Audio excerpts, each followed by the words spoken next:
और देखिए 4 मई को नतीजों से पहले टीएमसी और बीजेपी के बीच ईवीएम को लेकर घमासान छिड़ गया है। टीएमसी के नेता साकेत गोखले तो कई राज्यों में वोटिंग और गिनती के गैप को लेकर सवाल उठाते नजर आए। साथ ही इसे लाखों करोड़ों का बड़ा रैकेट से जोड़ दिया, जिसका बीजेपी ने जोरदार जवाब दिया है।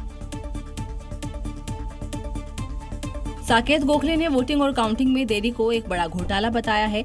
गोखले ने सोशल साइट एक्स पर एक पोस्ट के जरिए बीजेपी और चुनाव आयोग पर निशाना साधा और कहा कि बंगाल में 29 अप्रैल को, तमिलनाडु में 23 अप्रैल को और केरल में 9 अप्रैल को वोटिंग खत्म हो गई, तो काउंटिंग में देरी क्यों। इसे लेकर टीएमसी नेता ने बीजेपी को घेरते हुए गंभीर आरोप लगाए कि इससे बीजेपी को नकली एग्जिट पोल का इस्तेमाल करके शेयर बाजार में हेरफेर करने का काफी समय मिल जाता है। लोकसभा 2024 के दौरान एग्जिट पोल में एनडीए को 400 से ज्यादा सीटें मिलने का अनुमान दिखाए जाने के बाद आम निवेशकों को 31 लाख करोड़ रुपए का नुकसान हुआ, लेकिन नतीजे इसके ठीक उलट आए। ये लाखों करोड़ों का एक रैकेट है। ईसीआई और सेबी मिलकर बीजेपी को पैसे कमाने में मदद कर रहे हैं।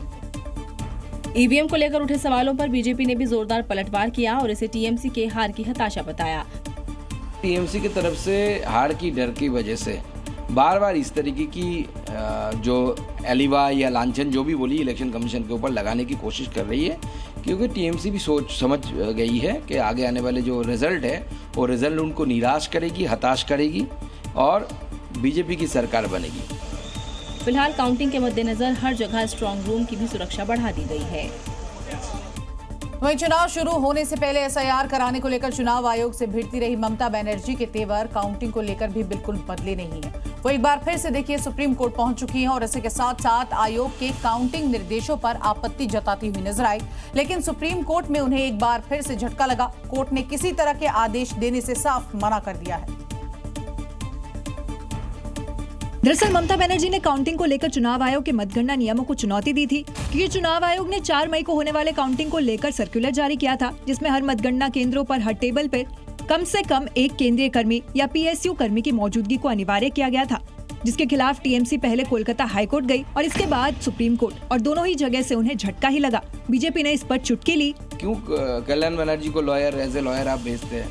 वो तो अच्छे लॉयर नहीं, हारेंगे ही। तो इस बार भी हारने का मौका मिला उनको और कोर्ट ने उनको समझा दिया कि डेमोक्रेसी क्या है।